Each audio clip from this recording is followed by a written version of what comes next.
ҳизби демократи тоҷикистон 5 узви худро аз рӯи рӯйхати ҳизбӣ ҳамчун номзад ба вакилӣ дар интихоботи нави маҷлиси намояндагон пешбарӣ намуд. пешниҳоди номзадҳо 20 декабр дар анҷумани 19 ин ҳизб сурат гирифт.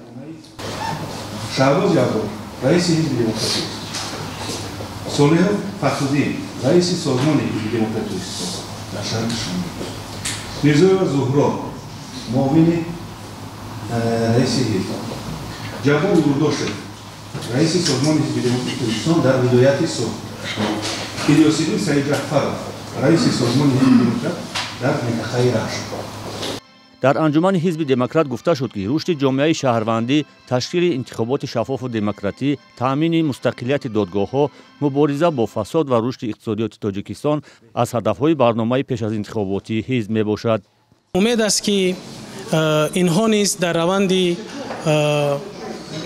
интихобот аз худ фаъолияти босамар нишон медиҳанд ва он шароиту имкониятҳое ки имрӯз аз ҷониби ҳукумати мамлакат барои шаффофу самаранок баргузор гардидани интихобот фароҳам шудааст, ҳамаи моро эътимод мебахшад ки ҳизби демократии Тоҷикистон низ дар парлумони мамлакат курсиҳои муайянро соҳиб мегардад.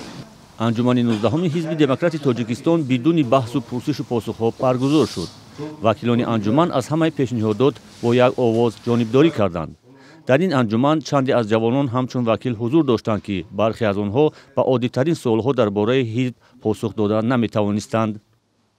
дар амон коллеҷ худа гуфтанд ки ҳамтари чи аста ҳизб аста мақсад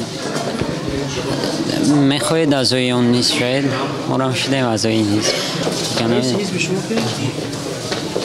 раиси ҳизби мо ҳизби демократи Тоҷикистон барои фаъол набуданаш борҳо мавриди интиқод қарор гирифтааст. яке аз собиқадорони ин ҳизб низ аз раёсати нав хост дар ҷомеа фаъол бошанд. барои ҳамин раиси ҳозираи ҳизб раёсат хоҳиш мекунам ки ба ҳамин демократии ҷомеаи Тоҷикистон сахт кӯшиш кунанд ки дар ҳақиқат бояд ки мо оянда демократия бисозем ки Тоҷикистон дар арсаи байналмилалӣ яке аз давлатҳои намунавӣ бошад дар роҳи демократия.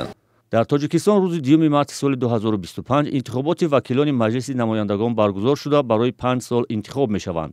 пешбарии номзадҳои ҳизби демократ ба интихоботи нави парлумонӣ дар ҳолест ки Саидҷаъфар Усмонзода раиси пешин ва Аҳмадшоҳ Комилзода собиқ муовини ӯ дар доираи парвандаи талоши табаддулот ва ғасби қудрат дар боздоштанд. раёсати ин ҳизб дар бораи ин ду узви боздоштшудаи ҳизб вокунише нишон надоданд ва дар ин бора ба пурсиши хабарнигорон ҳам посух надоданд. ҳизби демократ ки аз соли 1990 дар саҳнаи сиёсии Тоҷикистон ҳузур дорад, борҳо ба ҷиноҳҳои гуногун тақсим шудааст. дар тоҷикистон 7 ҳизби сиёсӣ сабт шудааст ки бештарашон ҷонибдори ҳукумат гуфта мешаванд.